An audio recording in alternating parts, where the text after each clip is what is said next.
Very రీసెంట్‌గా కూడా చూసాం సార్. హైడ్రా తవ్వకాలకి సంబంధించి పెద్ద వాటర్ పైప్ లైన్ పగిలిపోయింది అనే మాట. అట్లాగే ఇన్నిన్ని వేల కోట్లు ఖర్చు పెడుతున్న విద్య కోసం అని చెప్పాను. గుండె మీద చేసుకుని చెప్పమానండి.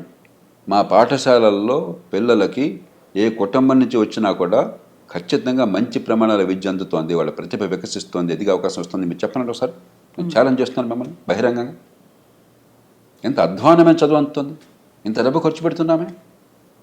25-30 వేల కోట్లు, 30 వేల కోట్ల దాకా తెలంగాణ ఖర్చు అవుతుంది. అన్ని రూపాయల్లో పాఠశాల విద్య కోసం అయ్యే ఖర్చు. అంతా కలిపితే 21 లక్షలు, 22 లక్షలు ఉన్నారు పిల్లలు గవర్నమెంట్ స్కూళ్ళలో. ఏం విద్య అందుతుంది? ఎందుకు అందట్లేదు? ఏదన్నా పట్టుకోండి, మీరు ఏ రంగమైనా పట్టుకోండి. ట్రాఫిక్ ఉంది, ఎందుకు నరకం అవుతుంది? అక్కడ రెడ్ లైట్ ఉంటే జర్రును వెళుతుంటే వాడి మీద ఏమి రకమైన హారన్ మోగించుకుంటూ, తిట్టుకుంటూ. కాబట్టి ఏదన్నా చూడండి, మన జీవితంలో రోజువారీగా మనకు కావాల్సింది ఏదన్నా చూడండి, ప్రజలు నరకం అనిపిస్తున్నారు. ఎందువల్ల? ఇది కేవలం రాజకీయ నాయకుడు బాధ్యతనా? రాజకీయ నాయకుల్లో తప్పులు లేదని అంటారు. రోజు నేను విమర్శిస్తుంటాను తప్పులు ఉన్నప్పుడు. రాజకీయ వ్యవస్థలో తప్పులు చాలా ఉన్నాయి, కానీ రాజకీయ వ్యవస్థ అడ్డుకొని అనేక సందర్భాల్లో కూడా మంచినీళ్ళు అందరికంత ఏర్పాటు చేస్తే ప్రభుత్వం నాకు కాదంటారండి? మంచి విద్య అంతా ఏర్పాటు చేస్తే ప్రభుత్వం నాకు కాదంటారండి? ట్రాన్స్పోర్ట్ సిస్టమ్ బాగా ఇంప్రూవ్ చేసి అందరికీ సౌకర్యం కలిగిస్తే ఏ ప్రభుత్వం నాకు కాదంటుందండి? వేరే విషయాల్లో జోక్యం చేసుకోవచ్చు, వాళ్ళ లాభం కోసమో వాళ్ళ స్వార్థం కోసమో. ప్రజలందరికీ మంచి సౌకర్యాలు ప్రజలు ఇచ్చిన డబ్బుతో సరిగ్గా అందజేస్తే ప్రభుత్వానికి కీర్తి వస్తుంది, ఓట్లు వస్తాయి కదా. ఏమన్నా కాదంటారా? ఏ మంత్రులన్నా కాదంటారా? ఏ ఎమ్మెల్యేనా కాదంటారా? కాబట్టి ప్రతిదానికి రాజకీయం వంక పెట్టి మధ్యతరగతి వర్గాలు రాజకీయంలో వాళ్ళని తిడతారు కాబట్టి భారవంతం వాళ్ళ మీద వేసి నపం పెట్టేసి మనం కూర్చుంటే అది ధర్మం కాదు. ఎందుకని సార్ సమన్వయ లోపం అనేది ఉంటుందా ఇటు ప్రభుత్వానికి ఇటు అధికారులకి మధ్య? లేదు, కొన్నిసార్లు మనం చూసాము ప్రభుత్వం, మంత్రులు లేకుంటే ముఖ్యమంత్రి, క్యాబినెట్ అంతా ప్రెషర్ అంతా వీళ్ళ మీద పెడుతున్నారు, లేకుంటే మేము చేసినట్టుగా మీరు చెప్పినట్టుగా మీరు పని చేయండి అనే మాట, ఆ తర్వాత బ్లేమ్ అవుతున్నారు. కాదంటలా, కానీ ఆ మాట అనే అర్హత ఇప్పుడు వస్తుందంటే మీకున్న పరిధిలో మీరు చాలా సమర్థంగా పనిచేసి ప్రజలకు ఫలితాలు ఇచ్చినప్పుడు వాళ్ళకి నచ్చపొచ్చేమండి, ఇలా కాదు ఇంకోటి అంటే మీ మాటకు గౌరవం ఉంటుంది.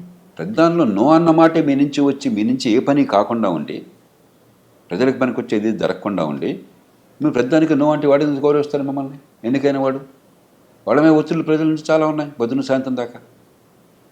కాబట్టి ఈ వంక పెట్టేసి రాజకీయంలో ఉన్న వాళ్ళని తిట్టేసి మనం కూర్చుంటే ఎట్లాగా? ఈ సమాజం ఎంత గౌరవాన్ని ఇస్తుంది, ఎంత పోషిస్తుంది మిమ్మల్ని. ఇందాక నేను కొన్ని ఉదాహరణలు ఇచ్చాను. వీటిలో రాజకీయం ఏది వద్దని చెప్పండి నాకు. వీటిలో ఏ ఒక్కటైనా సరే ఒక ముఖ్యమంత్రి కానీ ఒక పార్టీ నాయకుడు కానీ ఏ పార్టీ ప్రభుత్వంలో ఉన్నా సరే మీరు ఇది చేయవద్దయా, ప్రజలకు అసౌకర్యం కలిగించండి, ప్రజలకు రవాణా వద్దు, ప్రజలకు మంచినీటి సరిగ్గా అందొద్దు, మురుగునీటి పరిధులు సరిగ్గా అవుతున్నాడు చెప్పాడా? కాబట్టి రాజకీయంలో వాళ్ళు తప్పు చేయట్లేదు నేను అంటలా, కానీ కొన్ని రంగాలు దొరుకుతుంది చట్టబద్ధ పాలన లేదు, నిజమే. ప్రధానంలో రాజకీయ జోక్యం ఉంటుంది పోలీస్ కేసుల్లో, నిజమే. పక్కన పెట్టేద్దాం, దానికి ఏం చేయాలో ఆలోచిద్దాం. కానీ అదేం లేకుండా చాలా రంగాలు ఉన్నాయి. అక్కడ మీరేం చేస్తున్నారు? ఎందుకు చేయటం లేదు? అంచేత ఎవరినో బాధ్యులుగా చేస్తే లాభం లేదు. దీనికి మనందరం బయట ఉన్న వాళ్ళం కూడా సమిష్టిగా బాధ్యత తీసుకోవాలి. రాజకీయంలో ఉన్న వాళ్ళు సహజంగా ఎన్నికైన వాళ్ళు బాధ్యత మనం పెట్టాం కాబట్టి వాళ్ళు బాధ్యత తీసుకోవాలి, దాని అనుమానం లేదు. కానీ పాలనా యంత్రాంగం, న్యాయ వ్యవస్థ, పత్రికా ప్రపంచం, మరి ప్రభుత్వాలు బయట ఉన్నటువంటి కాస్త కూస్తో పలుకుబడి అంటే మనందరం నాది కూడా, నేను కూడా బాధ్యత తీసుకుంటున్నాను, నా తప్పకూడదని నేను అనుకుంటున్నాను. అంతేకాకుండా ప్రతివాడిని వాడిని చూపెట్టేసి వాడు తప్పు చెప్పేసి ఇది తప్ప. ముఖ్యమంత్రి గారు ఆవేదన నిజమైనది, దేశమంతా ఉన్నది, సహేతుకమైనది. ఖచ్చితంగా పాలనా యంత్రాంగంలో మౌలికమైన ప్రక్షాళన కావాలి, మౌలికమైన మార్పు కావాలి. ఈ పద్ధతి కొనసాగిస్తే ఇప్పుడు కొన్ని సినిమాల్లో చూస్తే, ఈ మధ్య ఒక సినిమా నేను మా శ్రీమతి చూస్తూ నేను ఒక 2 నిమిషాలు చూస్తే నాకు వాంతి వచ్చినట్టు. ఏ సినిమా చూసారు సార్ మీరు? వాడు అధికారిని వేశారట ఎన్నికల కోసం అని చెప్పని, వాడొచ్చి బస్తే మీద సవాలని చెప్పని, నువ్వెవడవయా ముఖ్యమంత్రివి, లేకపోతే నువ్వెవడవయా మంత్రివి, నేను 35 అంటాను, నేను అంత తెలుస్తాను అంటాడు. అది నిజంగా జనం తప్పట్టు పడతారు గొప్ప అనుకుని. ఇదే ప్రజాస్వామ్యం, ఇదే అధికారుల అహంకారం, ఇదే రాజ్యాంగం. మనకు చాలా విచిత్ర వాతావరణాన్ని సృష్టిస్తున్నాం ఈ దేశం. నాకు ఇది వాంతి వచ్చింది అది చూస్తే. దీనిలో అసలు ప్రజాస్వామ్య స్పృహ ఏంటి, రాజ్యాంగ స్పృహ ఏంటి, మంచి పరిపాలన గురించి అవగాహన ఏంటి, ఇదే మన ప్రజలకు చెప్తున్నది. ఎంత అజ్ఞానాన్ని మనం పెంచుతున్నాం ఈ దేశంలో. అలాగే ఈ పదవుల కోసం పడితే వెంపర్లట 15 లక్షల మంది పోటీ పడ్డం ఐఏఎస్ కోసం అని చెప్పాను. జీవితం అంతా త్యాగం చేయడం, ఒక 5 ఏళ్ళు 10 ఏళ్ళు. అంత ఈజీ కాదు ఐఏఎస్ ఐపీఎస్ ఆఫీసర్లు అవడము అనేది ఉంటుంది కదా సార్. చాలా కష్టపడితే వచ్చారు. ఇంత కష్టపడి వచ్చిన తర్వాత మీరు ఉద్ధరించింది ఏంటట? కరెక్టే, ఉద్ధరించింది ఏంటట? ఎందుకని జరగట్లేదు ఫలితాలు?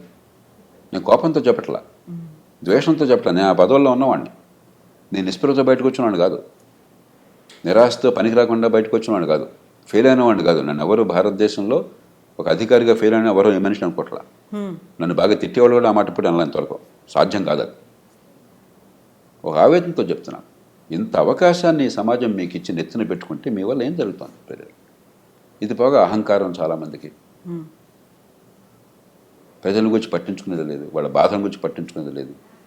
మరి కొంతమంది ఏదో సెలబ్రిటీలు అని చెప్పి అనుకుని సోషల్ మీడియా అట వెనకాల ఏదో కెమెరాలతో తిరుగుతుంటారట.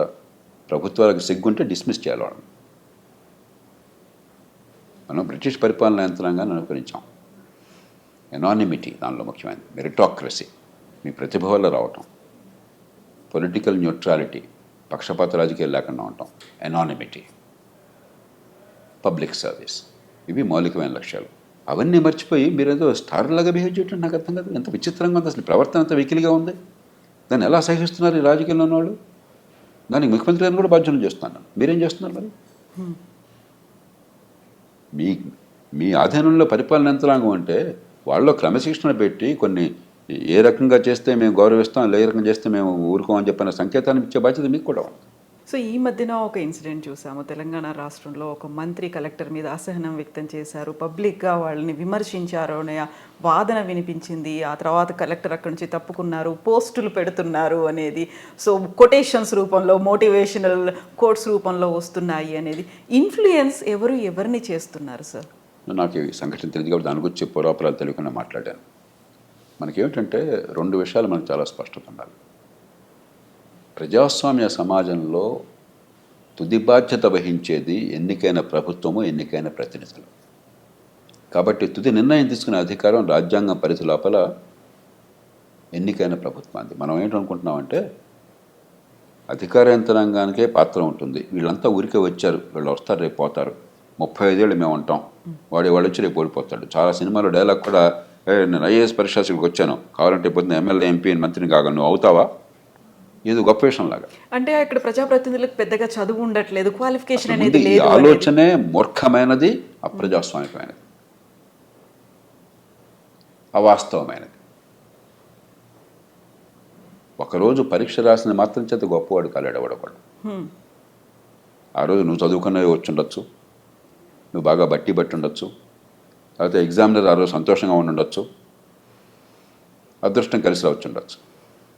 అంత మాత్రం చేత గొప్పవాడిని అనుకుంటే అది ప్రజాస్వామ్యం ఎట్లా అవుతుంది? ప్రజలు తమ సమ్మతితో అధికారాన్ని కట్టబెడితే ప్రజాస్వామ్యం. ప్రజలు పాలించేది ప్రజాస్వామ్యం. ప్రజలు పాలించేది వాళ్ళు ఎన్నుకున్న ప్రతినిధుల ముందు ఆ గౌరవం ఉండాలి. తప్పు చేస్తే ప్రతిఘటిద్దాం, కానీ ప్రజాస్వామ్య వ్యవస్థ పట్ల గౌరవం లేకపోతే, రాజ్యాంగ విలువల పట్ల గౌరవం లేకపోతే, ఎన్నికైన ప్రతినిధులను అగౌరవపరుస్తుంటే అది ప్రజాస్వామ్యం కాదు. ఏ అధికారికి అహంకారం కూడదు.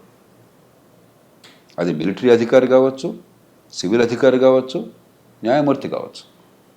ఎన్నికైన ప్రతినిధుల్ని చవకగా చూడండి, వాళ్ళని వాళ్ళు తిట్టుకుంటారు. అదే పనిగా జనం కూడా తిడతారు. ఎందుకంటే ఓటు వేసేది తీసి తిరస్కరించేది వాళ్ళనే కదా, కాబట్టి జనం తిడతారు. అది ప్రజాస్వామ్యంలో సహజం. కాబట్టి వాళ్ళకి కొంచెం రాజకీయంలో ఉన్న వాళ్ళు కొంచెం వంగం ఉంటారు. దాన్ని అలుసుగా తీసుకుని ప్రజాస్వామ్యాన్ని అవమానిస్తే, ఎన్నికైన వాళ్ళు చాలా చులకనగా చూస్తే గడ్డిపోచలాగా, అది ప్రజాస్వామ్యం కాదు. అది ప్రజలకు అర్థం కావాలి. ఏ ప్రజాస్వామ్యంలో స్వేచ్ఛను అనిపిస్తున్నామో ప్రజాస్వామ్యానికి మూలం అర్థం కావాలి. రెండోది, సరైనటువంటి సూచనలు, సలహాలు మీ అనుభవంతో, మీకున్న పరిజ్ఞానంతో, మీ నైపుణ్యంతో ఇచ్చే బాధ్యత మీది. తీసుకుంటారా సార్ అప్పుడు ప్రభుత్వం? అది సైలెంట్గా చేయాలి, బహిరంగంగా కాదు. నిర్ణయం తీసుకునే తుది అధికారం వారిది. పొరపాటు నిర్ణయం అయినట్టయితే, అది రాజ్యాంగ విరుద్ధం అయితే ప్రాణ వడ్డీ ఎదుర్కోవాలి. మీరు జరగకుండా ఆపాలి. రాజ్యాంగబద్ధమైనంత వరకు, చట్టబద్ధమైనంత వరకు మీకు ఒక జడ్జిమెంట్ ఉంది, అది మంచిదని. కాదని జడ్జిమెంట్ వారుకుంది, తుది జడ్జిమెంట్ వారిది. అమెరికా లాంటి దేశాల్లో కూడా ఒక్కసారి ప్రభుత్వ నిర్ణయం తీసుకుంటే అది పబ్లిక్ పాలసీ అనేది కోర్టులకు జోక్యం చేసుకో. పబ్లిక్ పాలసీ చేసే బాధ్యత ఎన్నికైన ప్రభుత్వానికి.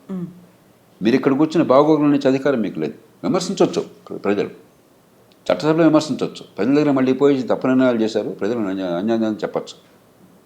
లంచం ఉంటే మనం కోర్టులో శిక్ష వేయచ్చు తప్ప, దురుద్దేశం ఉంటే శిక్ష వేయచ్చు తప్ప, వాళ్ళకి అధికార పరిధిలో నిర్ణయాలు చట్టబద్ధంగా తీసుకుంటే దాన్ని కాదనే హక్కు ఎవరికి లేదు, విమర్శించే హక్కు అన్నది. యా సార్, ఇక్కడ ఇంకొక వాదన ఉంటుంది. ప్రభుత్వాలు మారినప్పుడల్లా అక్కడ ప్రభుత్వంలో ఉన్నటువంటి మంత్రులు, మంత్రివర్గం, సీఎం అందరూ పోతారు. ఏదైనా నిర్ణయాలు తీసుకున్నట్టు మాత్రం బాధ్యులు బలయ్యేది అధికారులే అనే మాట సార్. ఒకటి ఖచ్చితంగా పార్టీలు, ప్రభుత్వాలు తప్పన్నది. మనకి 100 మంది అధికారులు ఉంటే నిజంగా పనికొచ్చేవాళ్ళు, ప్రజలకు చేయగలుగుతున్న వాళ్ళు 5-10 మంది ఉంటారు. క్షేత్రస్థాయి వదిలేద్దాం, జిల్లాలో వదిలేద్దాం, బట్ రాష్ట్ర స్థాయి, జాతీయ స్థాయికి వచ్చేసరికి మీకు పనికొచ్చేవాళ్ళు కొద్దిమందే. ఇంతమందిలోనూ ఏమవుతుంది, వాళ్ళలో కొందరిని ఒక పార్టీ, ప్రభుత్వం ఉపయోగించుకుంటుంది. ఈ ప్రభుత్వంలో పనిచేశావు కాబట్టి బాగా పనిచేసినా మాకొద్దు, ఆ ఇంటి మీద కాక ఇంటి మీద వాళ్ళకూడదన్న ఆలోచన రాజకీయంలో ఉండటం చాలా మూర్ఖత్వం. వాళ్ళ కాళ్ళు వాళ్ళు నరుక్కుంటున్నారు. ఉన్న కొద్దిమంది మంచి వాళ్ళని వాడు కులం కారణంగానో, వాడు ఆ ప్రభుత్వంలో బాగా పనిచేశాడన్న కారణంగానో, లేకపోతే ఆ ముఖ్యమంత్రి గారికి చాలా ఇష్టడన్న కారణంగానో మీరు దూరం చేసుకుంటే నష్టపోయేది మీరు. వాళ్ళలో సామర్థ్యము, నిజాయితీ, సంకల్పము, ఈ 3 ఉంటే వాళ్ళని దేవుళ్ళలాగా పాల్గొండి, వాళ్ళు ఉపయోగించుకోండి. కానీ అదే సమయంలో ఆ వంక పెట్టి యంత్రాంగం కూడా రాజుల మించిన రాజభక్తి చూపెడతాం. ఎంత కష్టపడి ఈ పోటీ పరీక్షల్లో కూర్చుని లక్షల మందిలో కొంతమంది సెలెక్ట్ అయిన తర్వాత రాగానే కొంచెం కొద్ది కాలంలోనే బహుశా వాళ్ళ భ్రమలు తొలగిపోతాయి. ఇక్కడ ఏదో అద్భుతాలు చేయలేమని అర్థమవుతుంది. కానీ బయట మాత్రం బోళ్ళంత ఏదో ఇంట్లో ఏగలు, బయట పల్లకీలు మోతం ఉంటుంది.